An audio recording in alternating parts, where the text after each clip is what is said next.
नमस्कार, आप देख रहे हैं सबसे बड़ा सवाल और मैं हूं आपके साथ वक्ता। नुपुर शर्मा के पैगंबर मोहम्मद पर बोलने पर देश के मुसलमानों के साथ साथ अरब देशों के मुसलमानों ने भी भारत विरोधी एजेंडा चला दिया है।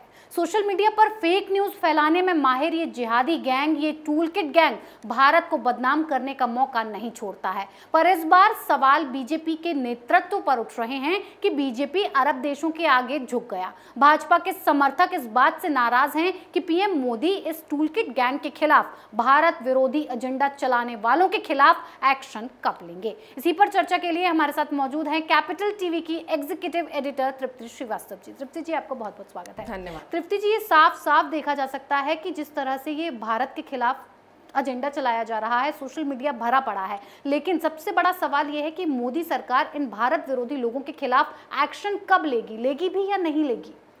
देखिए, यहाँ पे सबसे पहली बात जिस पे कोई चर्चा नहीं हो रही है वो ये हो रही है कि लोग बोल रहे हैं कि नुपुर शर्मा ने ये बोला, नुपुर शर्मा ने वो बोला। कई हिंदू जो लोग हैं वो तक ये बोल रहे हैं कि ऐसे नहीं बोलना चाहिए था, उनको ऐसे बोल देना चाहिए था। ऐसे वैसे कैसे, जो भी बोला हो वो बात, मैं अभी भी ये कहती हूँ कि वो बात फैक्चुअली तो राइट है ना जी। दूसरी बात जिस पे चर्चा नहीं हो रही, लोग कह रहे हैं कि वो लोग जो ये कह रहे हैं, खासतौर से वामपंथी, लिबरल और जो जिहादी गैंग है, कि देखिए भारत का नाम बदनाम कर दिया। और ये कितने शातिर तरीके से ये बात बोल रहे हैं, क्योंकि सारा काम किया कैसे गया, ये किया गया है उस पर्टिकुलर, आपने चंक को निकाला नुपुर शर्मा के, उसको सोशल मीडिया पर वायरल किसने किया जी। ये वही गैंग है जो लगातार किसान आंदोलन के समय में जब यहाँ पर लोग बोलते थे कि उनमें खालिस्तानी शामिल हैं, तो ये किसानों को भड़काते थे कि देखो देखो तुम्हें खालिस्तानी बोल रहे हैं। अंतर्राष्ट्रीय स्तर पर किसान आंदोलन को ले गए और ये बताया गया कि देखिए भारत सरकार किस तरह से किसानों के साथ बुरा कर रही है। अंतर्राष्ट्रीय स्तर पर इन्होंने तब भी बदनाम किया। और यही वो गैंग है जिसने नुपुर शर्मा का ये पूरा मुद्दा उठा के इंटरनेशनल पटल पे जाके रखा और उसके बाद वहां से भारत की बदनामी शुरू हुई। और अब ये इतने भोले बन के ऐसी बातें कर रहे हैं कि देखो देखो भारत की बदनामी हो गई मोदी की एक प्रवक्ता की वजह से। ये जो टूल किट है, जब नुपुर शर्मा पे कार्रवाई होती है, तब जब ये बातचीत होती है कि बीजेपी ने कार्रवाई अपने प्रवक्ता पे कर दी, और जब ये बात नहीं होती कि इस बात को वहां तक पहुंचाने वाला टूल किट, वो जिहादी गैंग कितना जिम्मेदार है और उसको लेकर मोदी सरकार क्या कर रही है, यहां से लोगों के मन में गुस्सा पैदा होता है। क्योंकि ये वो टूल किट है जो पिछले 3 साल से आप लगातार देखिए, चाहे सीए का मामला हो, चाहे किसान आंदोलन हो, चाहे हिजाब का मुद्दा हो, यानी जितने भी आप मामले निकाल लीजिए जिसमें भारत के अंदर अस्थिरता, अराजकता की स्थिति पैदा होती है, वहां पर ये टूल किट के गैंग और यही लोग शामिल होते हैं। अगर आप ध्यान से देखेंगे सोशल मीडिया पर जाकर भी यही वो लोग होते हैं जो इन मुद्दों को उठाते हैं और अंतर्राष्ट्रीय स्तर तक ले जाते हैं। ये वही सिस्टम है जिसके बारे में कश्मीर फाइल्स के डायरेक्टर जो बोलते हैं ना कि सरकार भले हमारी, सिस्टम उनका है। तो मोदी सरकार के हमने पिछले दिनों 8 साल के हमने काफी बखान सुने कि मोदी सरकार ने 8 साल में ये किया, विकास के नाम पे बहुत कुछ किया। लेकिन मेरा सवाल यहाँ पर यह है कि जब आप बात करते हो सबका साथ, सबका विकास, सबका विश्वास, तो जिनका आप विश्वास जीतने की कोशिश में नुपुर शर्मा पे कार्रवाई कर रहे हैं, वो लोग जो टूलकिट के इशारों पर नाचते हैं, उसके ऊपर लगाम लगाने के लिए इन 8 सालों में मोदी सरकार ने क्या किया। जब ये सवाल पूछो और कोई जवाब नहीं मिलता तो असंतोष पैदा होता है, सवाल पैदा होते हैं, गुस्सा पैदा होता है। जी बिल्कुल सही कहा आपने। भारत अपनी छवि को बचाने के लिए, मोदी सरकार अपनी छवि को सुरक्षित रखने के लिए क्या कोई एक्शन नहीं ले रही है? यानी कि हिंदुओं की सुरक्षा मोदी सरकार के लिए इतना मायने नहीं रखती है, महत्वपूर्ण नहीं है? देखिए, अब यहाँ पर एक चीज़ है कि नुपुर शर्मा का ये जो पूरा विवाद हुआ है और जिस तरह से मोदी सरकार ने एक्शन लिया है और अंतर्राष्ट्रीय स्तर पर जिस तरह से कहा जा रहा है कि आप खाड़ी देशों के दबाव में, इस्लामिक देशों के दबाव में आके आपने नुपुर शर्मा को सस्पेंड कर दिया, नवीन जिंदल को निष्कासित कर दिया। इससे कई लोग बोलते हैं जियोपॉलिटिक्स के हिसाब से अगर देखा जाए तो ये मोदी सरकार का बहुत सही फैसला है, अंतर्राष्ट्रीय स्तर पे सोचें, देश हित में सोचें, ये तमाम तर्क दिए जा रहे हैं। और मैं इस बात से पूरी तरह सहमत हूँ कि हो सकता है अगर सरकार ने ये फैसला लिया है तो इसके पीछे कोई बड़ी वजह होगी और डिप्लोमेटिक अगर लेवल पे देखा जाए तो ये सही फैसला होगा। पर क्योंकि किसी तरह से बीजेपी ने बयान नहीं दिया है, उनकी तरफ से कोई आधिकारिक इस पर बयान नहीं आया, तो सिर्फ आप कयास लगा सकते हैं कि अंतर्राष्ट्रीय स्तर पर कई चीजें देखकर और भारत के हित में यह फैसला लिया गया होगा। लेकिन जब बात कूटनीति की है तो फिर उतनी ही डिप्लोमेसी के साथ आपको भारत के लोगों को, नेशन में भी वो चीज देखनी चाहिए था कि भारत के अंदर जो आपका वोटर है, जो आपका समर्थक है, जो आपका कार्यकर्ता है, उसके ऊपर इस फैसले का क्या असर होगा। जो गुस्से से भरा बैठा है, गुस्से से इसलिए भरा बैठा है क्योंकि ये चीजें पाइल अप हो रही हैं क्या है, नुपुर शर्मा का केस तो हो ही रहा है, और वो इसलिए हो रहा है क्योंकि नुपुर शर्मा ने जो बोला वो भी तो इस वजह से बोला ना कि लगातार शिवलिंग का मजाक उड़ाया जा रहा था। और नुपुर शर्मा का जो गुस्सा उस समय टीवी पे दिखा वो आम हिंदुओं का भी गुस्सा था कि आप कैसे बार बार एक ही बात बोल बोल के नकार सकते हो, और आप अपमान कर रहे हो शिवलिंग का लगातार, जिस वजह से वो बोला गया। लेकिन इससे पहले भी जब आप सीए के टाइम पे देख लीजिए, पूरा आप सड़क घेर के बैठे रहे। जो दिल्ली में लोग रहते हैं शाहीन बाग के उधर, किस तरह से आप सड़कें घेर के बैठे रहे, कोरोना नहीं आता तो वो आंदोलन पता नहीं कितना चलता और दिल्ली के दंगे हो गए, लेकिन सरकार की तरफ से इस टूल किट के लिए कोई एक्शन। तब भी यही कहा गया कि टूल किट है। बात सीए तक खत्म हो जाती तब भी ठीक था। फिर जब किसान आंदोलन के दौरान ये फिर से एक्टिव हुआ, और आप ये देखिए कि सीए के बाद दुगनी ताकत से ये लोग पीछे लगे।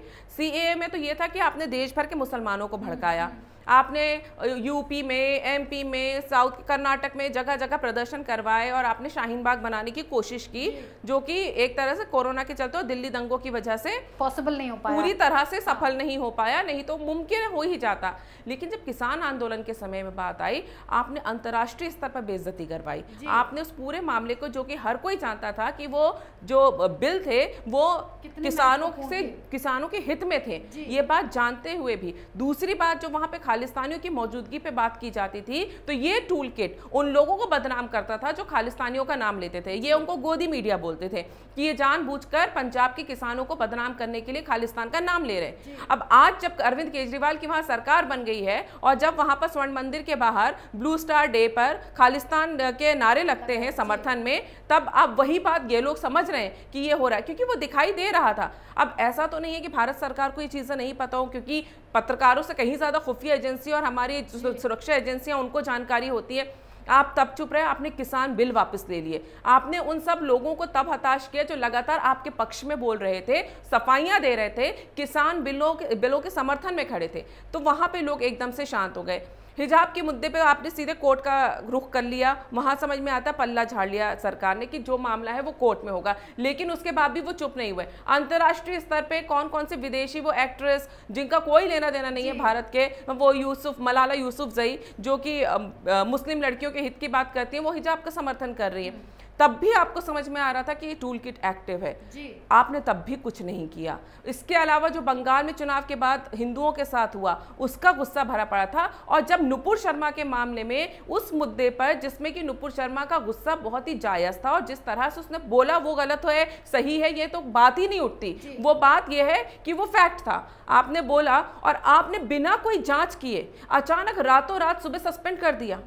आप या तो ये बोलते, आपका संदेश देने का जो तरीका था भारत के आपके समर्थकों को या आपके कार्यकर्ताओं को, वो बहुत ज्यादा गलत चला गया। तृप्ति जी, जिस हिसाब से मोदी सरकार एक्शन ले रही है, कोई कार्रवाई नहीं कर रही है, उस हिसाब से क्या जो हमारे वोटर्स हैं उसमें नाराजगी बढ़ती नहीं जा रही है? क्या आने वाले दिनों में या 2024 में मोदी सरकार को इसका भुगतान नहीं करना पड़ सकता है?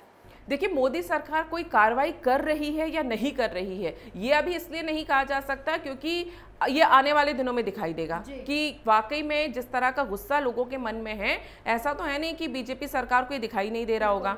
जिस तरह से हमें और आपको दिख रहा है, उन्हें भी पता होगा कि लोगों के अंदर ये असंतोष है। बेसिकली आपने क्या किया है, आपने जो पिछले 8 साल में हिंदुओं के अंदर एक सेंस ऑफ सिक्योरिटी दिया था, जिस जिहादी मानसिकता से वो परेशान थे पिछले आज़ादी के बाद से, आप मान लीजिए लगातार परेशान थे, जिस तुष्टिकरण से वो परेशान थे, आपने उनको एक आवाज़ दी, आपने उनको आगे बढ़ाया, आपने उनको हौसला दिया। अब आज जब वो बोलने लगा तब आप अचानक से पीछे हट गए, जो जैसा कि लग रहा है, हाँ, वो तुष्टिकरण लग रहा है, वो लग ही क्यों रहा है? ये आपका काम था कि लोगों तक ये मैसेज ना जाए, कि लोगों को ऐसा लगे, लेकिन वहां आप फेल हुए। आप कूटनीतिक मसलों में, अंतर्राष्ट्रीय मसलों में हो सकता है आने वाले दिनों में इसके नतीजे दिखेंगे, लेकिन आपने अपने वोटर के लिए, अपने कार्यकर्ता के लिए, अपने समर्थकों के लिए, उनको जो हताश किया है, उसके लिए आप क्या करेंगे? इसके बाद खबर ये भी आई कि बीजेपी ने अपने 38 लोगों की एक लिस्ट बनाई है, नेताओं की, जो हेट स्पीच या धार्मिक भावनाओं को भड़काने वाले बयान देते रहे हैं, और उन्हें बोला गया कि आप चुप रहिए। उनके चुप रहने से, मैं चलिए मान लिया आपने कंट्रोल कर लिया कि सरकार के ऊपर कोई सवाल ना उठाए, या नुपुर शर्मा के विवाद में जिस तरह का अंतर्राष्ट्रीय दबाव बन गया था खाड़ी के देशों से, वैसा दोबारा ना बने, इसलिए आपने ऐसा किया। लेकिन क्या इससे वो टूल किट चुप हो जाएगा, या टूल किट गैंग जो अपना काम कर रहा है भारत के खिलाफ लगातार, क्या वो खत्म हो जाएगा? क्या वो लोग चुप बैठ जाएंगे? उनके अंदर डर बैठाने के लिए आपने क्या किया, जो असल में भारत को नुकसान पहुंचा रहे हैं। आपके नेता तो जोश में बोल गए, उनकी मंशाएं भारत को नुकसान पहुंचाने की नहीं थी, उनकी मंशा कहीं से कहीं तक ये नहीं थी कि वो राष्ट्र हित में ना हो। लेकिन जो लोग ये काम कर रहे हैं, जो इसे अंतर्राष्ट्रीय स्तर पर ले जा रहे हैं, वो भारत विरोधी काम कर रहे हैं। तो सबसे ज्यादा जरूरी ये है कि आप भारत विरोधी लोगों पे क्या एक्शन ले रहे हो, उसके बारे में आप लोगों तक कुछ तो संदेश पहुंचाओ। आप नहीं बताना चाहते हो आप क्या कर रहे हो, वो एक्शन होता तो दिखे। वो लोग हर बार और ताकतवर होके उतनी ही ज्यादा तेजी से और तेजी से वार करते हैं, और जब सरकार किसी तरह का एक्शन नहीं लेती तो लोगों को लगता है कि सरकार झुक गई। ये संदेश गलत जाता है। इसको सुधारने के लिए मोदी सरकार को काम करना पड़ेगा, नहीं तो जो समर्थक नाराज हुए हैं उनकी नाराजगी आने वाले चुनाव में भुगतनी पड़ सकती है। जी बिल्कुल, बहुत बहुत धन्यवाद इतनी जानकारी के लिए। धन्यवाद।